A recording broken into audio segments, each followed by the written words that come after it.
नमस्कार दोस्तों, OCN network में आपका स्वागत है। मैं हूं ओमकार चौधरी। आज बात करेंगे एसआईआर पर और ये बात करने की जरूरत क्यों पड़ गई है, ये भी जरा जान लीजिए।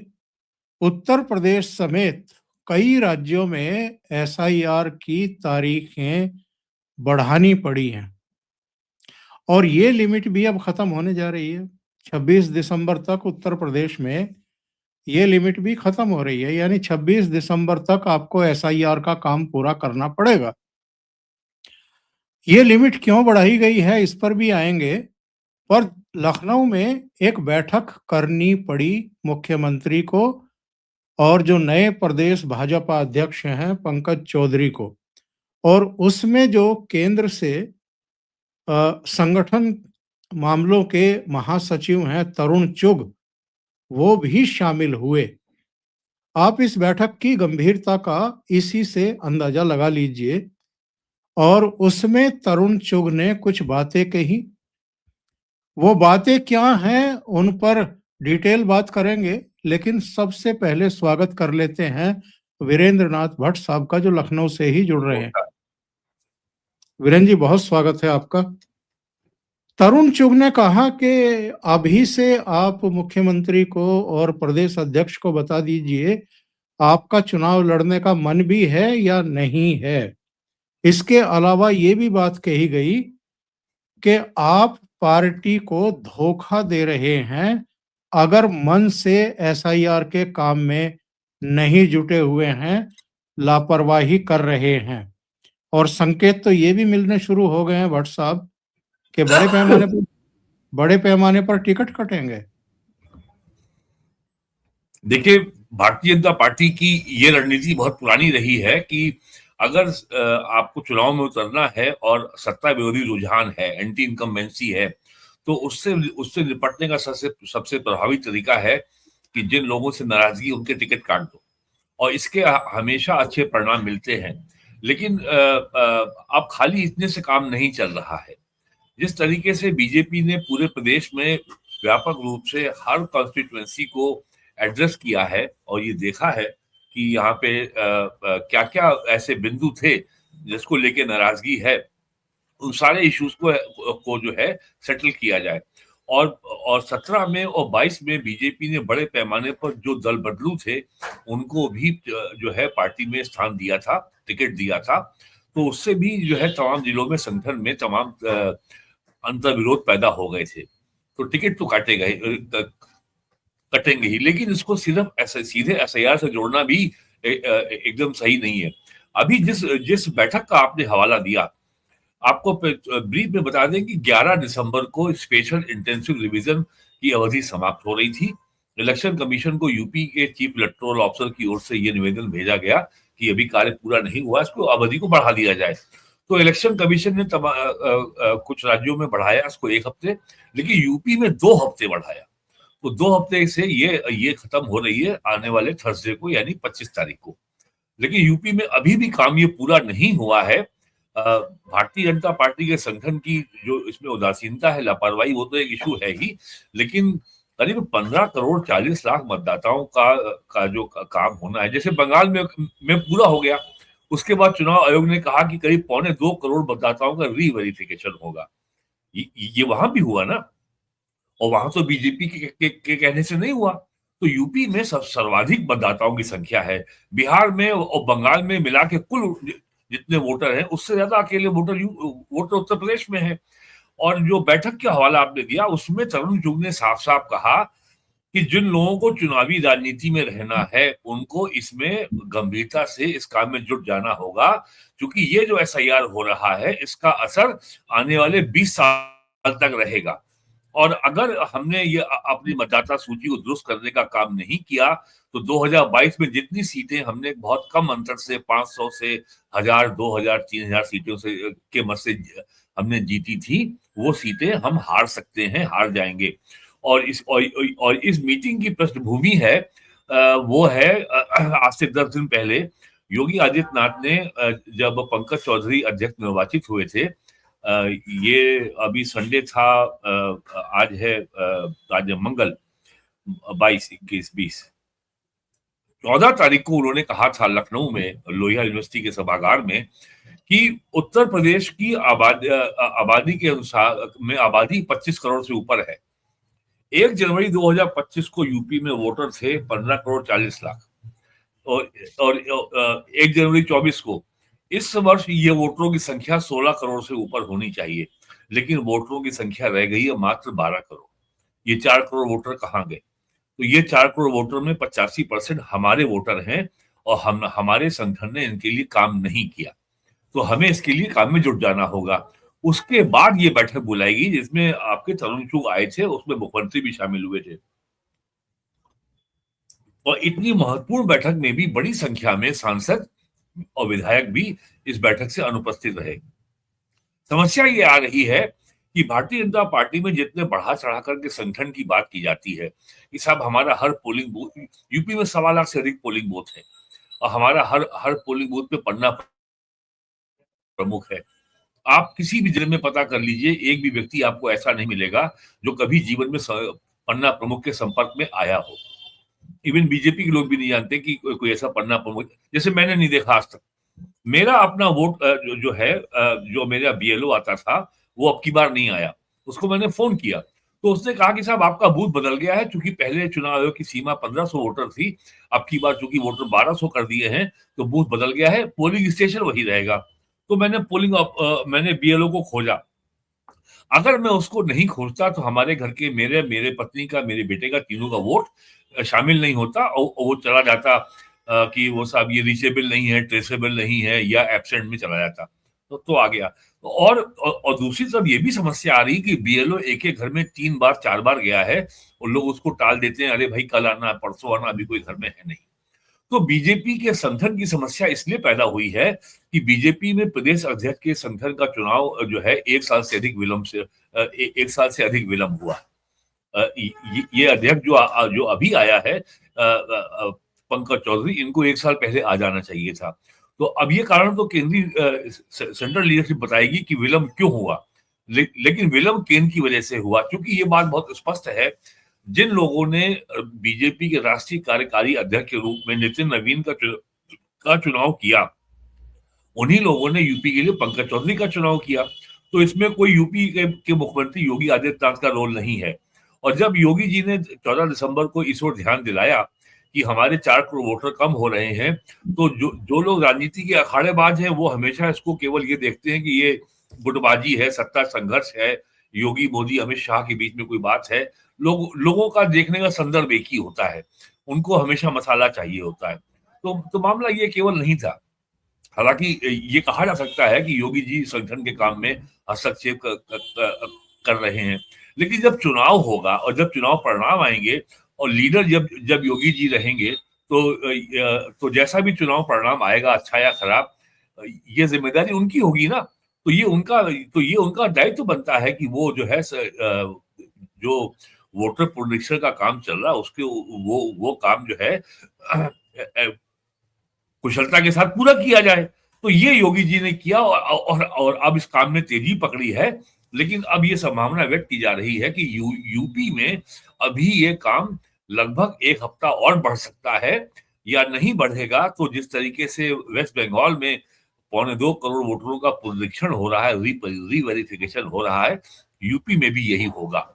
और अभी भी जो है यूपी में काम किया जाना बाकी है। जी, ये बताइए उदासीनता की वजह क्या है? डिनायल मोड में क्यों है यूपी के सांसद, आपके एमएलए, मंत्री जो लोग बन गए हैं? चलो वो तो वहां काम कर रहे हैं, सरकार का काम कर रहे हैं। जो नहीं बने हैं वो ना बन पाने का फ्रस्ट्रेशन है या कोई और है, या इस बात की चिंता है कि पता नहीं इस बार हमें टिकट मिलेगा भी नहीं मिलेगा, इसलिए कोई एसआईआर में नहीं लगा हुआ है और इसीलिए तरुण चुग को ये चेतावनी देनी पड़ी? देखिए, एक तो समाजवादी पार्टी, बहुजन समाज पार्टी का लंबे समय तक यूपी में शासन रहा है और उससे एक संस्कृति ये बन गई है कि अब तो हमारी सरकार आ गई, अब हम जो चाहेंगे होगा, अब हम चांदी काटेंगे। भारतीय जनता पार्टी में ये संस्कृति है नहीं। कि अगर अब हमारी सरकार बन गई है तो पहले सपा की सरकार में लोगों को ठेके पट्टे मिल गए, लोग करोड़पति हो गए, अब हम भी हो जाएंगे। ऐसा हुआ नहीं। एक तो इस कारण जो है कार्यकर्ता उदासीन है, और दूसरे बीजेपी की ओर से बताया गया कि भाई देखिए, ये सरकार कार्यकर्ताओं के लिए नहीं बनी है, ये सरकार जनता की आकांक्षाओं को पूरा करने के लिए बनी है, और जनता से जो हम वादे करके आए हम उसको पूरा करने के लिए सरकार बनी है। केवल कार्यकर्ताओं की इच्छा पूर्ति करने के लिए सरकार नहीं बनी है। एक तो ये कारण था कि जो कल्चर सपा बसपा वाला है कि ये सरकार आ गई है, अब हमारा काम नहीं हो रहा है, हमारे कहने पे दरोगा का ट्रांसफर नहीं हो रहा है, हमारे कहने पे इंस्पेक्टर का ट्रांसफर नहीं हो रहा है, ठेका पट्टा नहीं हो रहा है। तो योगी जी के राज में ये सब तो हो नहीं रहा किसी के संग भी। आप किसी जिले में देख लीजिए, अपवाद हो सकते हैं, ऐसा तो है नहीं कि हर काम जो मैं कह रहा हूँ वो 100% हो रहा है। तो एक तो ये कारण था। सबसे बड़ी बात है कि संगठन का काम जो है सुस्त पड़ गया। नया अध्यक्ष का चुनाव में जो 1 वर्ष से अधिक का जो डिले हुआ, और अध्यक्ष का जो अभी नियुक्ति हुई है वो भी इसलिए जो है जल्द इनको करना पड़ा कि अगले वर्ष अप्रैल में पंचायत चुनाव है, और पंचायत चुनाव में उम्मीदवारों के चयन में पूरी व्यवस्था को देखने में संगठन की बहुत महत्वपूर्ण भूमिका होती है। पूरे प्रदेश में जो है 10 लाख से ऊपर उम्मीदवार होंगे ग्राम प्रधान के और आपके ये ग्राम सभा समिति के और ब्लॉक डेवलपमेंट कमेटी के, ब्लॉक प्रमुख के, मेंबर जिला पंचायत के और चेयरमैन जिला पंचायत के। असली जो सत्ता का जो संघर्ष होता है वो होता है पंचायत चुनाव में, और पंचायत चुनाव को यूपी में हमेशा माना जाता है कि ये असेंबली के चुनाव के पहले का सेमीफाइनल है। पंचायत चुनाव के ठीक 10 महीने के अंदर चुनाव हो जाएंगे असेंबली के। अप्रैल के अंत में पंचायत चुनाव संपन्न होंगे और अगले वर्ष जो है जनवरी के अंत में विधानसभा चुनाव की अधिसूचना जारी हो जाएगी 27 में, तो 26 अप्रैल में चुनाव होंगे। तो ये सब चीजें थी, तो संगठन में जो ढीलापन आ गया था अध्यक्ष के पद का चुनाव होने की वजह से, ना होने की वजह से, तो जिलों में जो लोग थे वो ये मान रहे थे कि भाई हमारा तो टर्म ओवर हो गया है, हम रहेंगे या नहीं रहेंगे, हमारी क्या भूमिका होगी, वो उसके बारे में स्पष्ट नहीं थे।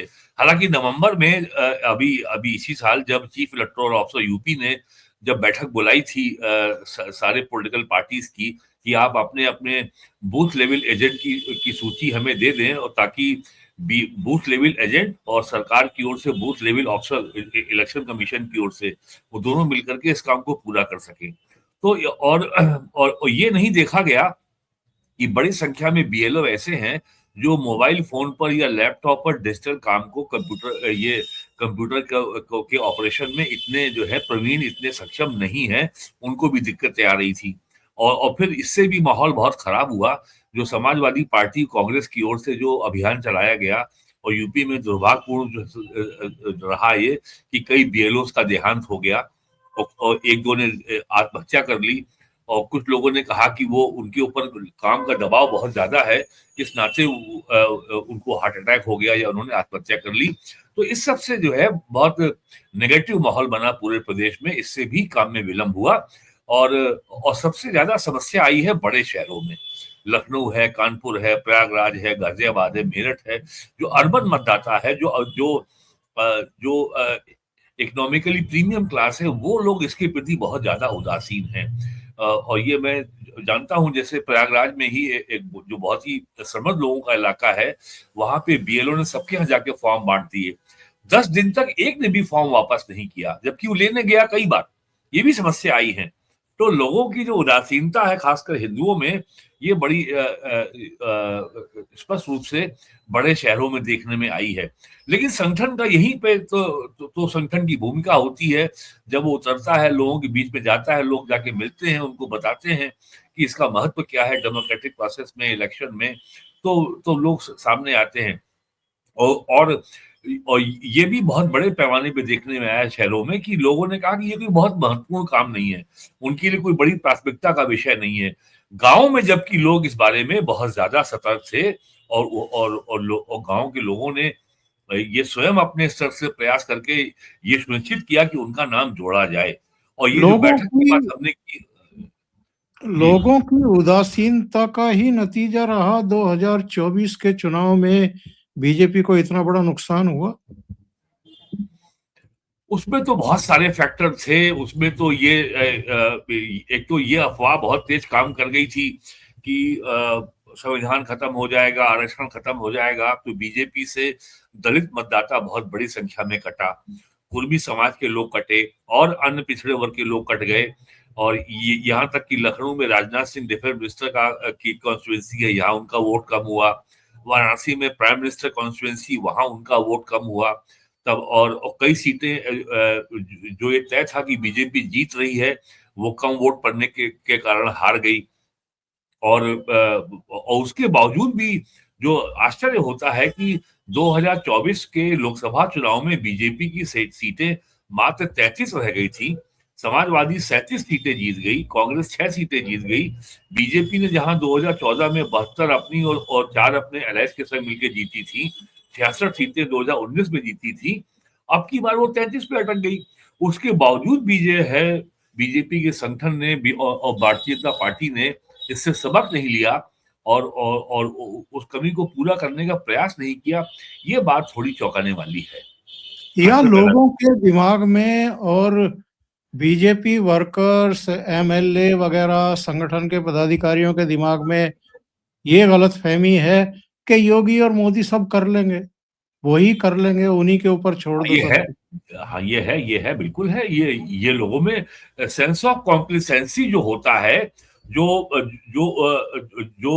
समृद्ध वर्ग का वोटर होता है, जिसके पेट में भोजन होता है और जिसको अपने दैनिक जीवन के लिए संघर्ष नहीं करना होता है, उसको लगता है कि सब तो मोदी योगी कर ही लेंगे, ज्यादा हमें प्रयास करने की क्या जरूरत है।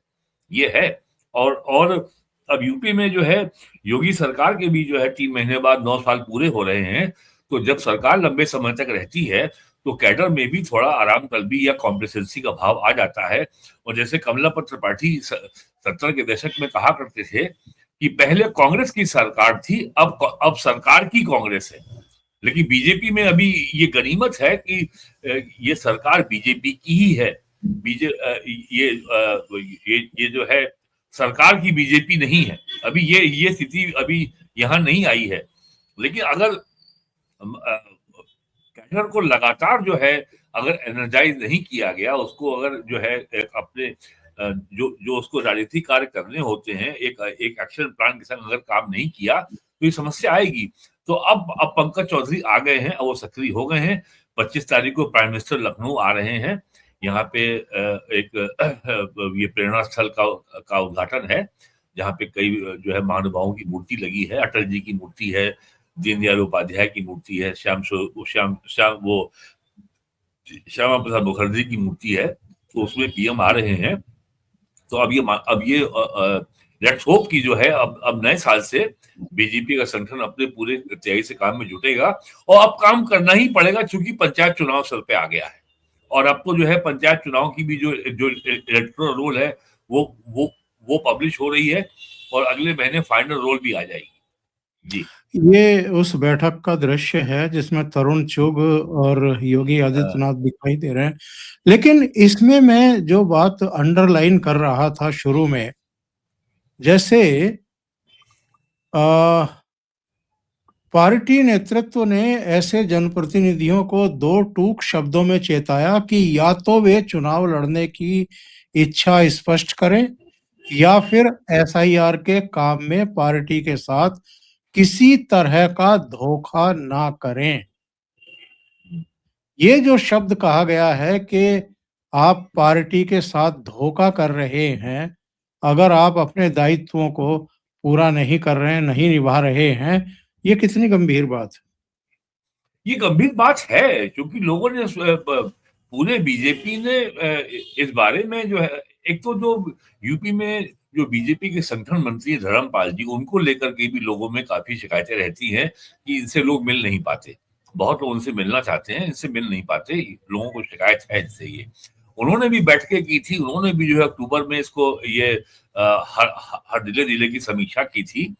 और बाकायदा जो है हर जिले में इसका ट्रेनिंग प्रोग्राम भी चलाया गया था कार्यकर्ताओं के लिए कि आप लोगों को ये जो है एसआईआर के में कैसे जो है फॉर्म भरवाना है, कैसे फॉर्म भरना है, कैसे अपने पोलिंग बूथ पे देखना है। ये सारा काम हुआ था। लेकिन ये सारी कार्रवाई लखनऊ में हुई, तो उसका जो असर दिखना चाहिए था हर जिले में पोलिंग बूथ लेवल पर, वो नहीं दिखा। तो यहाँ पे कागजों का पेट तो भर लिया गया कि और आपने जो है चीफ इलेक्टोरल ऑफिसर को 1.25 लाख अपने जो है बूथ लेवल एजेंट की सूची भी सौंप दी, लेकिन वो लोग मौके पे दिखाई नहीं पड़े। ये जो है बीजेपी के लिए ज्यादा बड़ी चिंता का विषय है। और अब ये नहीं बताया जा रहा है बीजेपी की ओर से कि अच्छा, जब एमएलए को ये पता है कि उसको टिकट नहीं मिलेगा या उसका टिकट कट जाएगा, और तो जाहिर है कि अब वो उदासीन हो गया।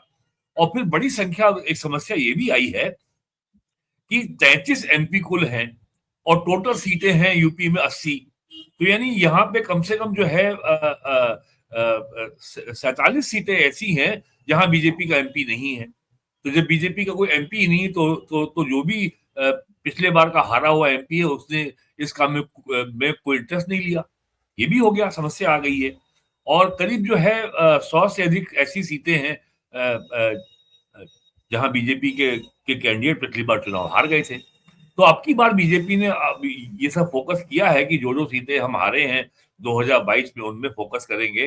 तो काम इनके पास बैकलॉग काफी है, इन्हें काम बहुत करना है। और मुझे लग रहा है कि दो चीजें होंगी, या तो एसआईआर की अवधि और बढ़ेगी, या फिर करीब जो 2 से करोड़ या से अधिक जो है वोटर्स का रीवेरिफिकेशन होगा, और रीवेरिफिकेशन की संभावना अधिक लगती है। जी। और ये कहां से बात उड़ाई गई कि पंकज चौधरी तो योगी आदित्यनाथ के विरोधी रहे हैं, इनको जानबूझ करके लाया गया है। योगी आदित्यनाथ तो उनके पक्ष में नहीं थे, उनके प्रस्तावक भी जबरन बनाए गए, धकेल करके बनाए गए, और अब देखना क्या होगा। इस तरह की चीजें कहां से शुरू हुई हैं? देखिए, डेमोक्रेटिक पॉलिटिक्स में सत्ता का संघर्ष, सत्ता की खींचतान एक बहुत सहज और स्वाभाविक सामान्य प्रक्रिया है। यूपी के इतिहास में 1952 में पहला विधानसभा चुनाव हुआ था। उसके बाद से आज जो है ये करीब जो है मोर देन 70 इयर्स में योगी आदित्यनाथ पहले ऐसे मुख्यमंत्री हैं जो सत्ता में लगातार एज ए चीफ मिनिस्टर 9 साल अगले वर्ष मार्च में पूरे कर लेंगे। तो पिछले 70 साल से अधिक का जो इतिहास है उसके संदर्भ में मैं ये कह सकता हूं, ये कोई उपलब्धि नहीं है, ये एक चमत्कार है। क्योंकि पॉलिटिकल स्टेबिलिटी जो है, लोग ये मानते हो कि एक नेता की उपलब्धि है कि वो लंबे समय तक पावर में रहा, लेकिन यूपी के डेवलपमेंट के लिए पॉलिटिकल स्टेबिलिटी एक बहुत की रिक्वायरमेंट है। Political stability, law and order, availability and और बिजली की उपलब्धता, ये 3 फैक्टर होते हैं डेवलपमेंट के लिए। तो यूपी के लिए ये बहुत इंपॉर्टेंट था, इसलिए मैं इसको चमत्कार कहता हूं। और ये और कोई भी व्यक्ति आएगा चुनाव में तो कोई ना कोई एट्रीब्यूशन ढूंढ ही लिए जाएंगे। अब जो पंकज चौधरी हैं, ये 7 बार के सांसद हैं, गोरखपुर के डिप्टी मेयर रह चुके हैं। तो और इनकी जो लोकसभा कॉन्स्टिट्यूएंसी है वो गोरखपुर के बगल की सीट है महाराजगंज। लेकिन उनका घर जो है वो गोरखपुर शहर में है। ये गोरखपुर के डिप्टी मेयर भी रह चुके हैं। तो इस तरह की बातें तो कोई ना कोई जो है ये सत्ता संघर्ष है, कोई समीकरण है, कोई गणित है, ये तो अटकलबाजियां होंगी ही चाहे कोई आए। अगर मेरठ वाला भी कोई आएगा तो भी कह देंगे कि इसको जो है इसलिए लाया गया है। पंकज चौधरी का आना इसलिए आवश्यक है कि 2022 के विधानसभा चुनाव और 2024 का लोकसभा चुनाव में जो कुर्मी समाज है वो बीजेपी से छिटक रहा है। और पिछले बार लोकसभा चुनाव में बीजेपी का वोट बहुत कटा है, कुर्मी समाज बहुत बड़ी संख्या में कटा है, और 7 या 8 सांसद कुर्मी समाज के केवल समाजवादी पार्टी से हो गए हैं। तो अपनी इस कमजोर कड़ी को मजबूत करना बीजेपी की प्रायोरिटी है। इसके कारण पंकज चौधरी आए हैं। और कोई भी पार्टी कोई भी नियुक्ति अगर करती है तो वो अपनी पार्टी में गुटबाजी या सत्ता संघर्ष को बढ़ाने के लिए नहीं करती है, वो करती है संगठन को मजबूत करने के लिए। जब आपको अभी चुनाव जो है में जाना है 27 में, तो ये कैसे कहा जा सकता है कि प्रदेश के अध्यक्ष की चुनाव की जो नियुक्ति हो रही है वो मुख्यमंत्री में और प्रदेश अध्यक्ष में सत्ता संघर्ष को शुरू करने के लिए हो रही है, या दोनों एक दूसरे के रोल को कॉम्प्लीमेंट करेंगे। तो ये तो केवल अटकलबाजी, इसका कोई आधार नहीं है। ये केवल इसलिए हो रहा है कि जो कुर्मी समाज का वोट जो बीजेपी छिटका है उसको कैसे पार्टी के पाले में फिर से लाया जाए, ये चुनौती है पंकज चौधरी के सामने। जैसे उन्होंने कल जो है बहुत लंबी बैठक की विनय कटियार के साथ। विनय कटियार भी 2002 में बीजेपी के अध्यक्ष रह चुके हैं प्रदेश के। विनय कटियार 1990 से कार सेवा के समय से बीजेपी का सबसे जाना पहचाना चेहरा रहे हैं, मंदिर आंदोलन का अयोध्या सेवक, और वो फैजाबाद से 4-5 बार एमपी रह चुके हैं। तो विनय कटियार पिछले कई सालों से हाशिए पे चल रहे थे, कहीं सक्रिय नहीं थे। तो अगर वो विनय कटियार को सक्रिय कर रहे हैं तो विनय कटियार भी कुर्मी समाज के बहुत बड़े नेता हैं। तो अब वो कल उनके घर मिलने गए, तो वो इसीलिए आए हैं। लेकिन बीजेपी का मतलब ये नहीं कि हमें केवल एक जाति पे फोकस करना है, सबको लाना है। ये इस जाति के हैं तो इस पे ध्यान ज्यादा देना है, बस ये है। तो इसके ऊपर जो है ये जो बिना किसी आधार के सत्ता संघर्ष की ओर देखना कि योगी का इससे है उससे है, इसका कोई आधार नहीं है। और 2024 में सब जानते हैं अब तो कि थोड़ा सा अति आत्मविश्वास, लापरवाही और कुछ कमजोरियां ये भारी पड़ी थी, और वो चीजें अब भी हैं।